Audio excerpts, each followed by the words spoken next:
Bienvenidos. Hay un tema que está en la mesa de todos en el campo mexicano ahora mismo, generando, conversaciones, dudas y, la verdad, bastante incertidumbre. Me refiero al nuevo marco legal del agua. Se acaba de publicar la Ley General de Aguas y con ella un montón de reformas a la ley que ya existía.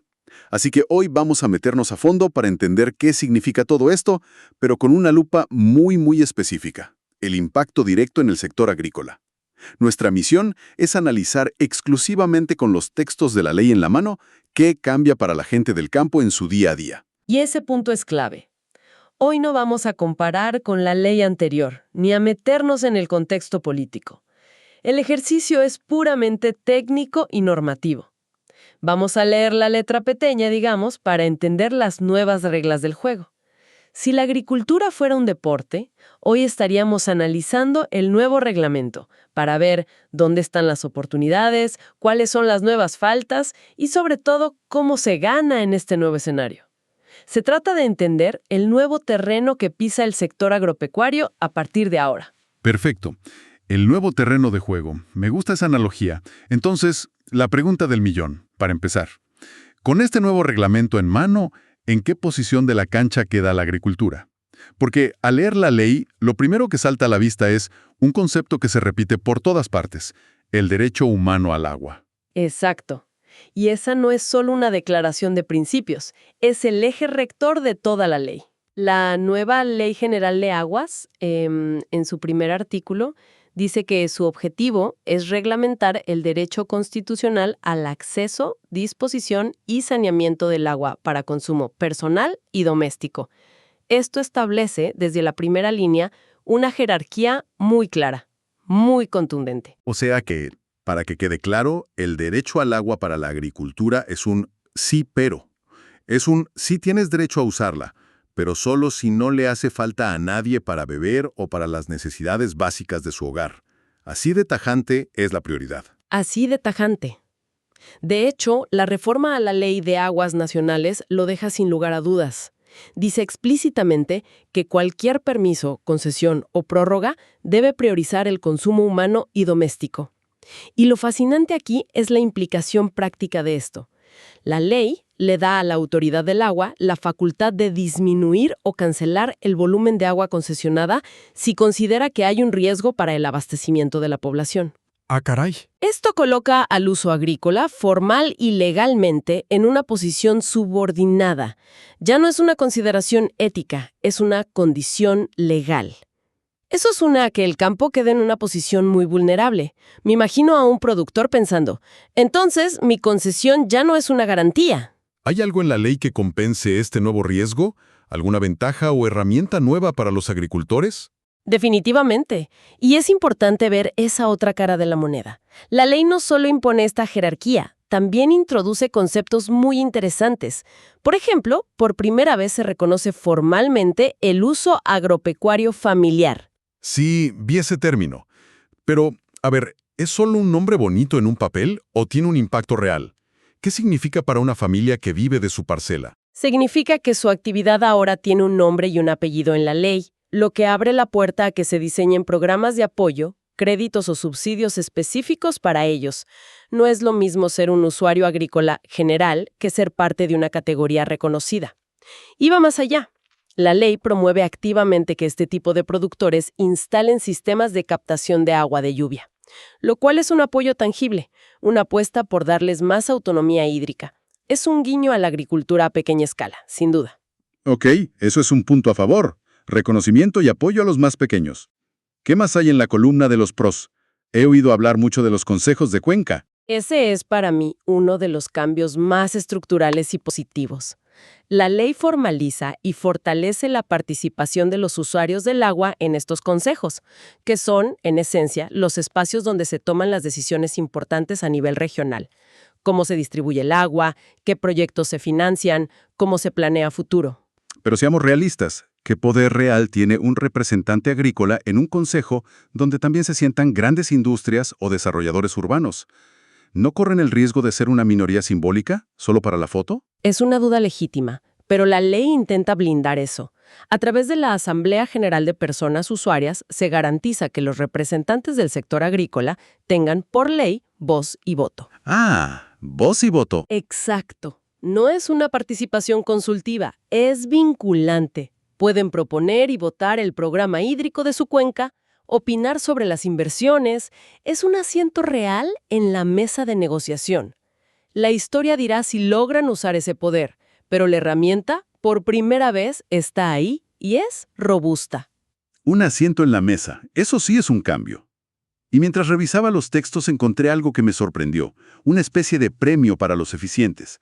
Parece que la ley te dice, si inviertes en tu campo para ahorrar agua, el premio es que te quedas con el agua que ahorres. ¿Entendí bien? ¿Así de directo es? Así de directo, y es quizás el incentivo económico más potente de toda la reforma. El texto es clarísimo. Los volúmenes de agua que un concesionario ahorre gracias a sus propias inversiones en tecnificación de riego, piensa en riego por goteo, sistemas de monitoreo, etc., no serán motivo para que la autoridad le reduzca la concesión. En el pasado existía el temor de que si demostrabas que podías producir lo mismo con menos agua, el gobierno te quitara el sobrante. Ahora la ley dice lo contrario. Esa eficiencia es tuya y el agua que liberas también. Es un estímulo directo y poderoso a la modernización. Aquí es donde la cosa se pone compleja. Porque, a ver si entiendo la dualidad. Por un lado, la ley te incentiva a invertir millones de pesos en tecnología para ser más eficiente y asegurar tu volumen de agua. Pero por otro lado, como decíamos al principio, esa misma ley le da al gobierno el poder de cortarte el suministro si hay una emergencia por sequía. ¿Cómo se come eso? Parece una contradicción enorme. Has puesto el dedo en la llaga. Esa tensión es el corazón del nuevo paradigma para el campo.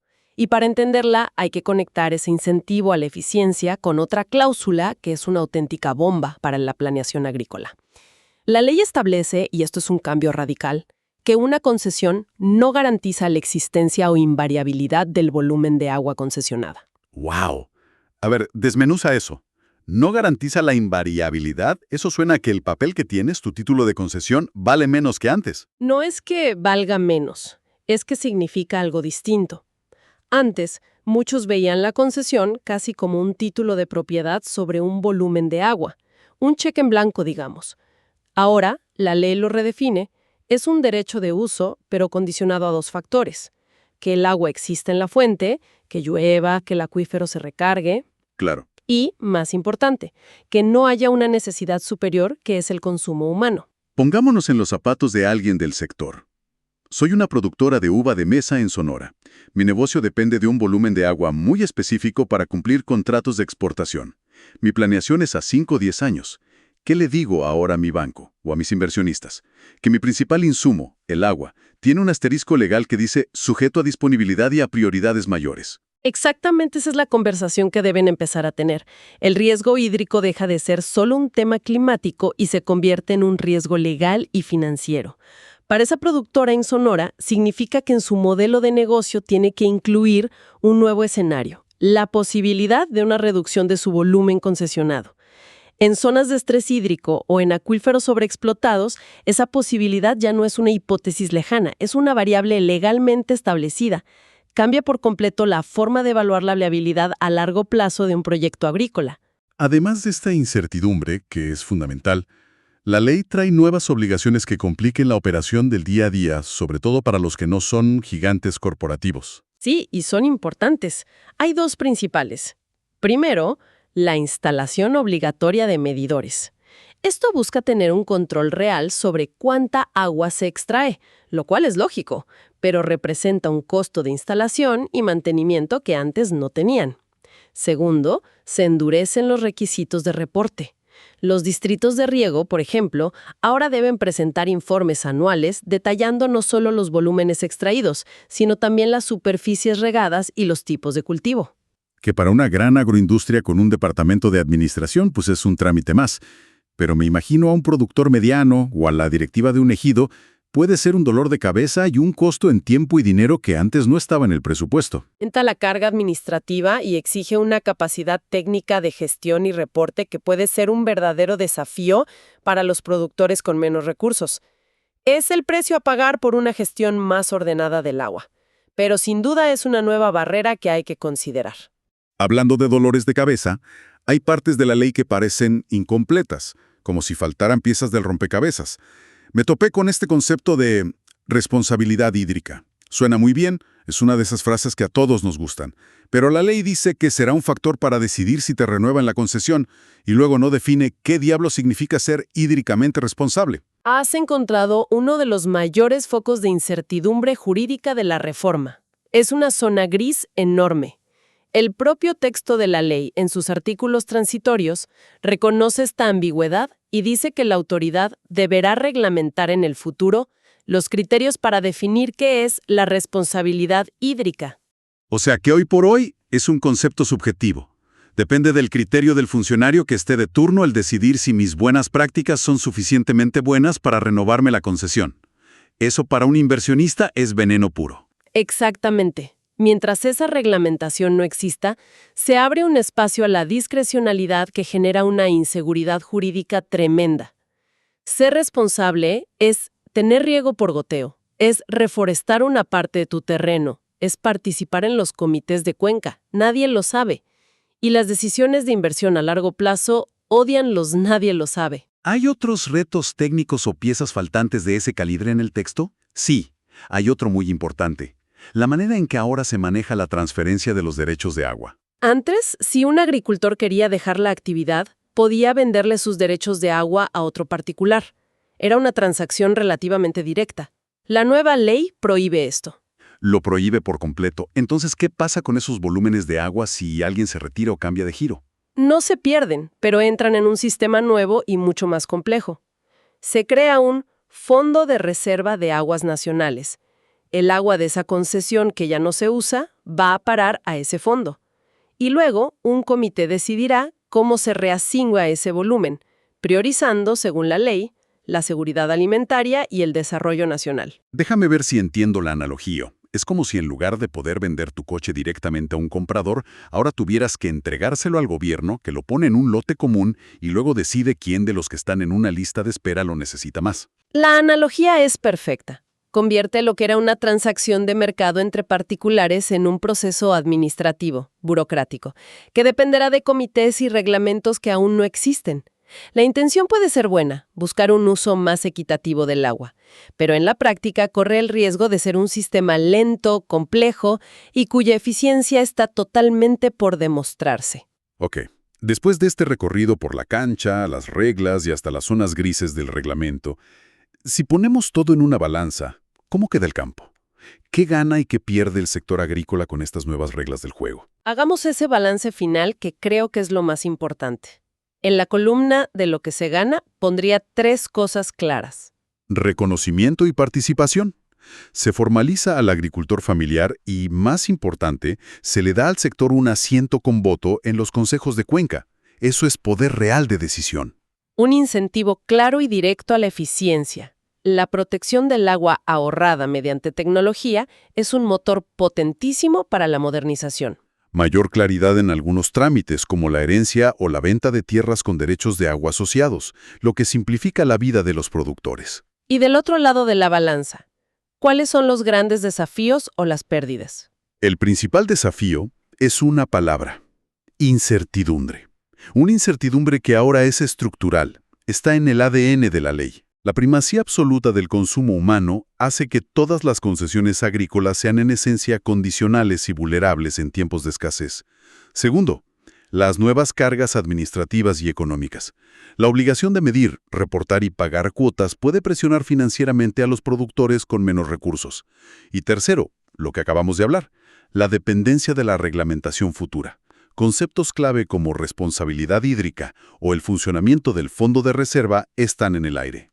Claro, en un limbo. Exacto, dejando decisiones cruciales en un limbo normativo que puede tardar años en resolverse. Para cerrar, me queda muy clara la dualidad de este nuevo marco legal.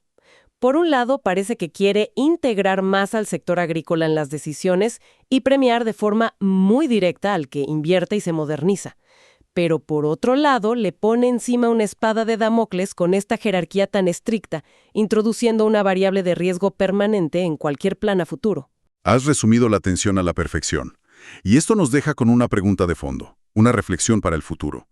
La ley, al prohibir la venta directa de derechos de agua, pero al mismo tiempo premiar tan fuertemente la eficiencia y la inversión en tecnología, podría estar, quizás sin quererlo, sentando las bases para una reconfiguración silenciosa del campo mexicano. Una reconfiguración. ¿A qué te refieres? Me refiero a que, si la única manera de asegurar realmente tu volumen de agua a largo plazo es invirtiendo constantemente en tecnología muy costosa para ser cada vez más eficiente, esto plantea una pregunta clave. ¿Serán los grandes productores con mayor capacidad financiera los únicos capaces de garantizar su viabilidad hídrica en este nuevo escenario? ¿Y qué impacto tendría eso sobre la equidad en el acceso al agua dentro del propio sector agrícola? ¿Podríamos estar caminando hacia un campo de dos velocidades? ¿Los tecnificados y seguros y los que no pueden costear esa seguridad? Es una reflexión que el texto de la ley, con sus incentivos y sus riesgos, deja abierta.